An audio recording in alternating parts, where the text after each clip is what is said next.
welcome to the next episode of the Performance Kitchen. On today's show, we are joined by combat sport athlete Sophie Newnes. Sophie, come on in.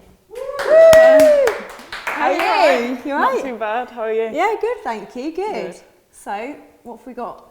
Well, today I'm going to be cooking one of my favourite foods for after training, which is a spinach and lentil curry. So, I'm vegetarian, so I need to make sure I get my protein and get everything that I need to recover after a training session. And a lot of the time, if I've been training hard, if I'm in that period of 30 minutes after a training session, I may add some rice with it, but sometimes it's nice to just cool down and just have on the go as well. So what's first? So we've got dried lentils, so pretty much we need to make sure that they're cooked. Sometimes it's easier to get tinned ones if you are wanting to cook quite quick or on the rush. So we want to make sure we put our lentils. We just give them a wash down and put them in some boiling water. So as soon as it's boiled, just bring it down to simmer so they don't go mushy. Okay. So we can do that now. I'm just going to whack them straight in and hopefully not burnt. So do you make this meal regularly then? It's quite a nice meal to make. Obviously I'm from Birmingham, so curries are all the range. So over the time there's loads of vegetarian Indian restaurants where you can get nice healthy curries homemade. Sometimes I'll mix it up and maybe go for sweet potatoes if I haven't got rice. So I can put sweet potatoes in, or if I haven't got anything, then just some lentils, some spinach, and add it in with some couscous or quinoa, like just cooking it, chuck it in. And it's like a bag of lentils or anything, it's very cheap, very cheerful, and you've always got it in your cupboard, so it's not going to go out of date. Exactly. So it's a bit better than your meats and your chicken and all that kind of stuff. And a good source of protein, like you say. Exactly. Right, what's next then? Have we got any chopping we can do? Yeah, of course. So what we're going to do is get some onion. Okay. So. Shall I be onion lady? Well, it depends whether you want to ruin your makeup on. I don't mind ruining mine. Are you a crier or not a crier? I am a bit of a crier, but I feel like this is a challenge I must accept. We could take it in turns. We could, couldn't we? Or we could half it. We could have half an onion each. Perfect. I think so we'll do that. We sussed it, right, okay. And then we've got some garlic as well to put in, so grab them. Okay. We're just going to crush them. All right, let's get chopping. You've got a knife. So let's get this straight. You're 6 times Jujitsu world champion. Yes. Is that correct?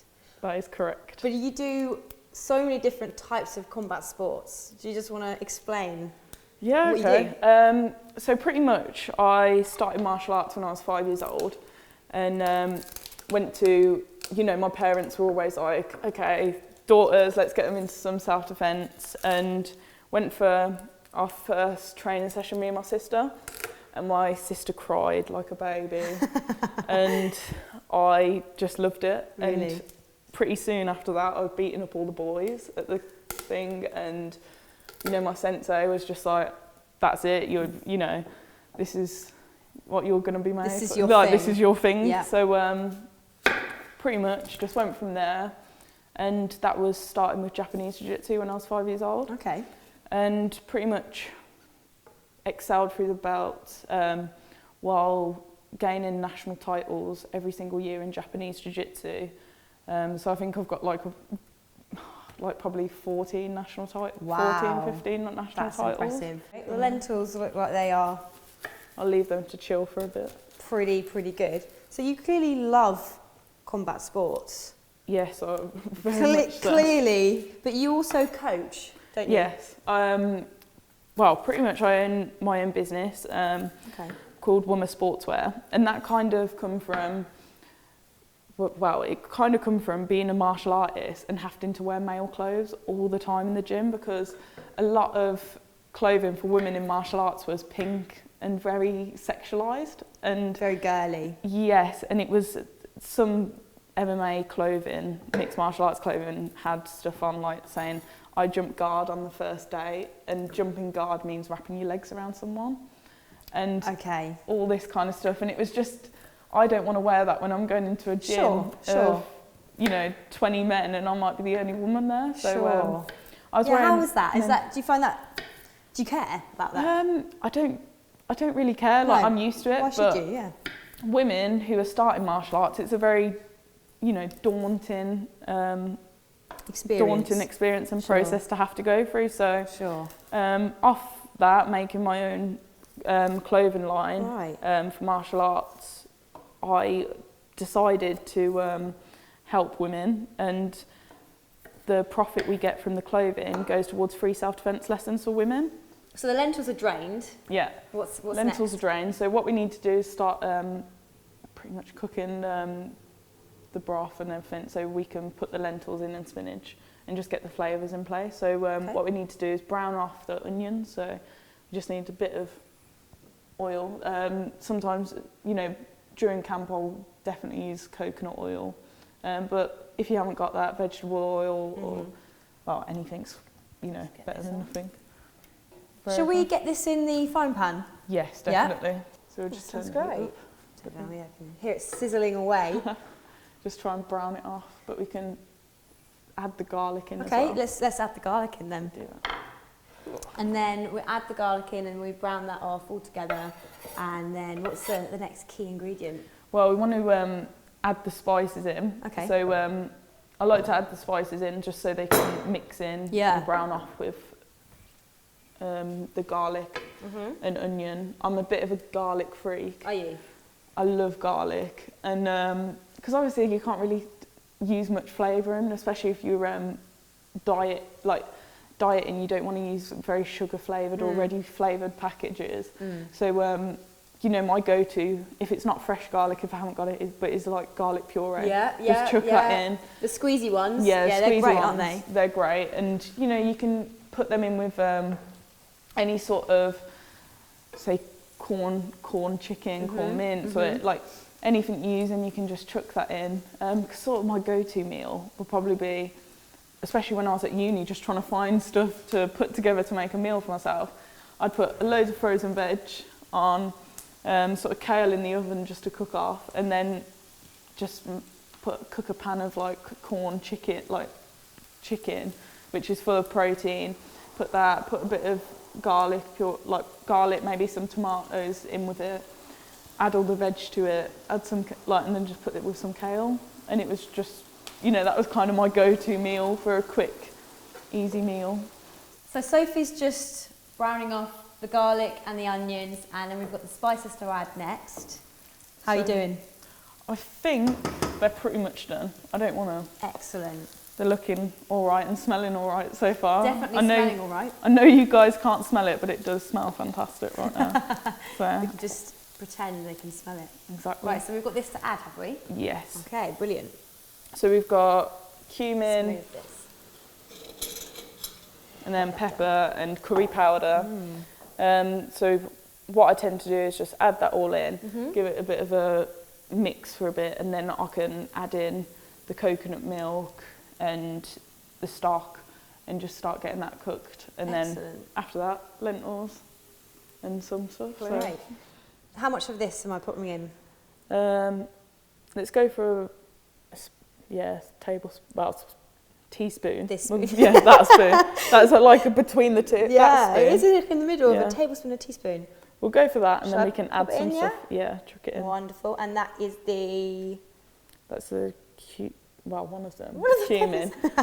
Normally it's I've a got very colourful one. Yeah. As you can see. Normally I've got them in a nice little pot, but I've just chucked them in, and I haven't. Okay. And our next spice. That's probably the curry powder. Okay. Or pepper. That smells lovely. One of them in. Yeah. And then lastly, got our yellow pepper. There we go. And then you mix them together? And then we're just going to mix them together. Okay. Just so they get nicely coated. All the onions and garlic. So what's been your biggest career highlight for you within your sport? Well, I'd definitely say for myself, I'd probably say the 2010 World Martial Arts Games, where I went to Las Vegas as an 18-year-old, and I couldn't even enjoy myself after the competitions because I was 18, not 21. Well, that's what I Like, told damn him. it. That's what I told America. No, but you know, being 18 and going out there and experiencing Las Vegas at that age and having a competition, and it was in sport jiu-jitsu, which is Japanese, and grapple and strike and grapple and submission, which is pretty much amateur MMA, and doing that with teammates who I'd grew up with, and also a UFC fighter now, Joseph Duffy, and doing it with him where he was on the corner of the mat on my first ever amateur MMA fight going, go on, just, and I was like going, I don't even know the rules. He was like, there's no rules, just punch, heel, There's no everything. rules. He was like, just have fun. He was like, just don't bite or tickle. So to have that advice from such, That's you know, unbelievable advice. such a legit fighter, and Yeah. go out there and have fun and come away with 6 medals for Great Britain. Wow. That was good. And I remember everyone was getting in touch with me after, you know, the results were published and everything. And I was in Vegas and I was just like, oh, it's nothing. I just fought and had fun. And then it wasn't till I got into my hotel room and I was just like freaking out a little. I got on my own and it hit me, and I had my gi and all my medals on the bed, and I was like, oh my God, I've just done this. And Wow. I wasn't even prepared for it. I was having fun, and I just couldn't believe it. I was having a bit of a freak out, a bit of a jump on the bed, got changed, went out with all my medals. So what's next, Sophie? What I'm going to do is add the coconut milk in now, just to give this a bit of moisture, and just take it slowly and just see how much I need, because I don't want to make the curry overly runny, because Okay. I don't tend to like overly runny curries, especially if I'm not eating rice with it. I like to have them quite thick and Okay. just go from there. Okay, so we've got some nice coconut milk. Yeah, I'll just turn the heat down, otherwise we're going to... Okie dokie. I think that's it. It's a new hob, so a new hob to me. Yeah. And we've got the stock cube. Yeah, so I'm going Is that going to come in next? Yeah, Okay. that would do. So this is looking great. Now we've got to add the stock cube. Yeah, In. so we'll get some... I'll do that. I can do Do you want this. to do that? Okay. So I'm just I'm going not used to some... having a sous chef in the kitchen. a bit of help. Yeah. Okay, so Yeah. stock's going in. Stock's going in. We're We'll ready just for add the a stock? little... All at the same time, or Yeah, There we go. This is just to thicken it up, is it? Yeah. Okay. And then should be what's next? What we want to do then is we just want to turn the heat up a little, let Okay. the steam come up, and then we're going to add the lentils in.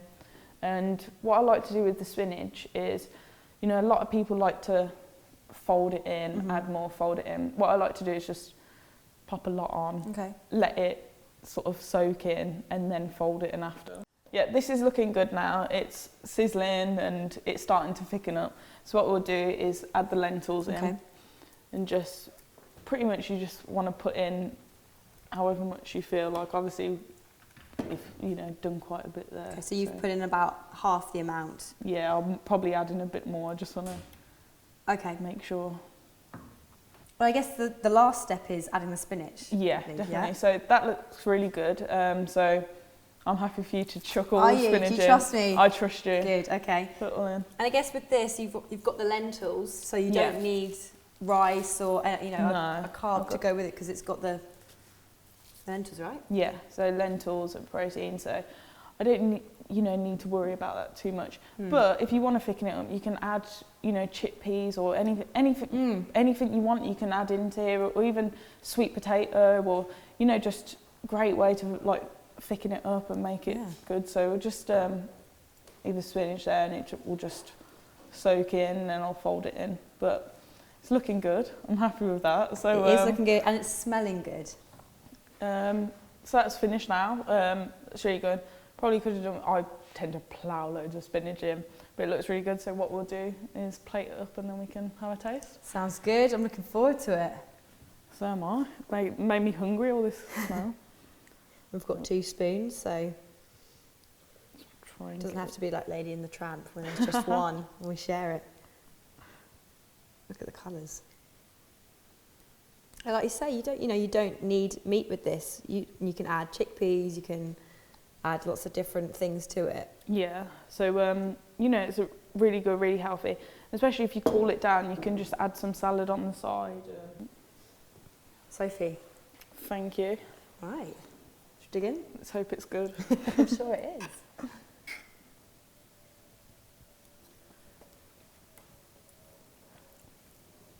Bit hot. Oh, that's lovely. That quite coconut good. milk is really good. I can taste that.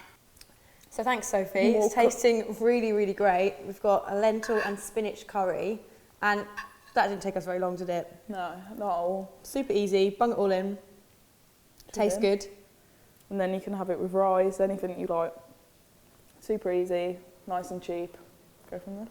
Well, thank you very much. No, thank you I'm going for to having carry me. that on. Thanks for coming to the Performance Kitchen. Yeah, thank you for having me. I hope to be back soon, so have some fun. Thank you. Cool, thank you.